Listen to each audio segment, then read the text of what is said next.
And there's a lot of lessons to be learned through tonight's performance. It's good to learn those lessons while you win. Even in August, I tell those guys if they turn the scoreboard on, we play and play to win.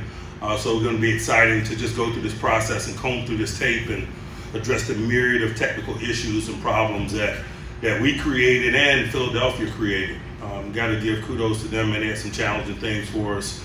And so there's a growth opportunity for all of us individually and collectively through this. A couple of things that stood out to me, I thought the conditioning of our big people was really evident as the game wore on. I thought the conditioning of our big people was a winning edge on both sides. I like the way that we supported one another. What I mean is the offense, the defense gets a turnover, the offense gets on the short field and punches it in for 7. Later in the half, we turn the ball over, we get put on the short field and the defense responds and we preserve the points and get a turnover. So, complementary offense and defense is big. I'd be remiss if I didn't mention that. That type of mentality, to rise up in the face of adversity and support teammates is a big component of team development. And so those are kind of the things that really capture my attention. A lot of good individual performances, some good, some things that we need to work on, but that's just, August the 12th type football. I'll pause and open it up for questions. Mike, did you like what you saw of Haskins' 4 straight scoring drives?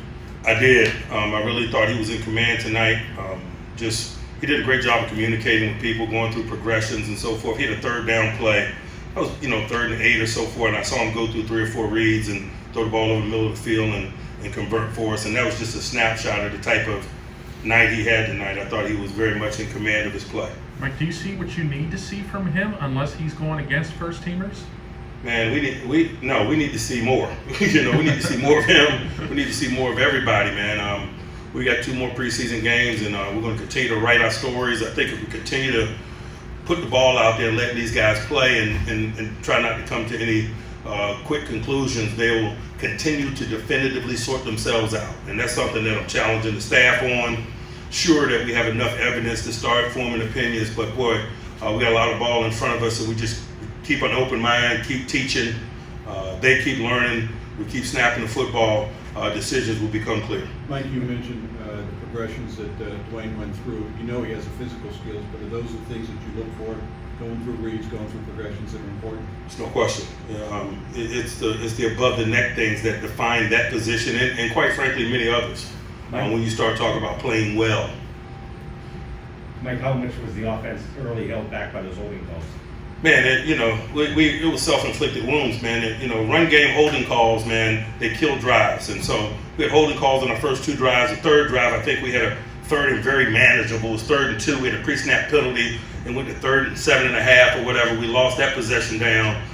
Penalties were a component of our issues early on. And so, that's one of the many things that I'm acknowledging that we have to improve at. Offensive penalties kill drives, and that's just the story of the National Football League in 2021. We're well aware of that. We have to be better. Mike, you apparently made a trade for Joe Schobert. What can you tell us about him?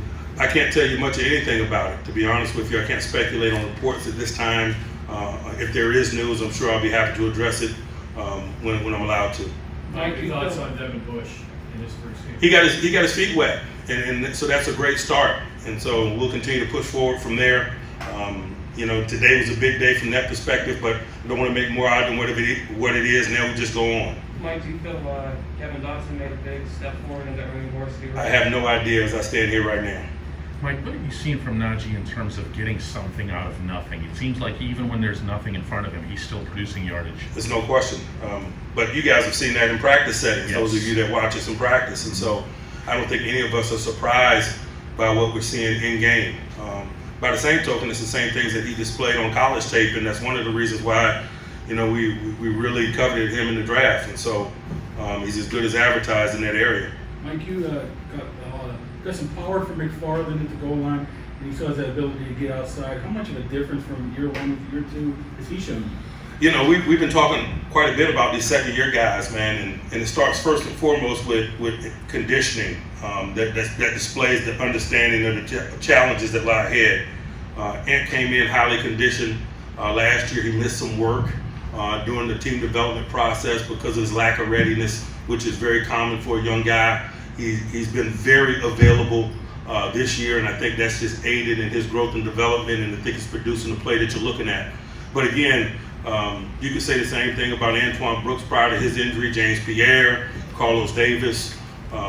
We expect those guys to make a significant jump. The things that allowed them to be around here a year ago aren't the things that's going to have them employed this year. And we're very honest about that. The level of expectation changes, and appropriately so. Guys, two more. How would you grade the pass coverage over the middle in the first two games, and is that something that you want to change? I'm not overly concerned about it right now, man. Our defensive menu is kind of on the no card. We're not trying to trick anybody. We want to see who can rush, who can cover. So from a quarterback standpoint, in terms of diagnosing it, we're not challenging them intellectually. And so they will hit some plays. We're okay with that because we want to evaluate our guys. And so sometimes when you're tricking quarterbacks, man, you're not evaluating your guys. And so tonight we faced, even a veteran guy like Joe Flacco that came in with that second unit. Okay, you playing against Joe Flacco with a no card ready list. He's gonna do some things, and so we're okay with that. Our emphasis is to evaluate our guys. Mike, Final one. Are you planning to play Ben next week? I am. All right. Surprised you with that answer, didn't I? Thank you. All right.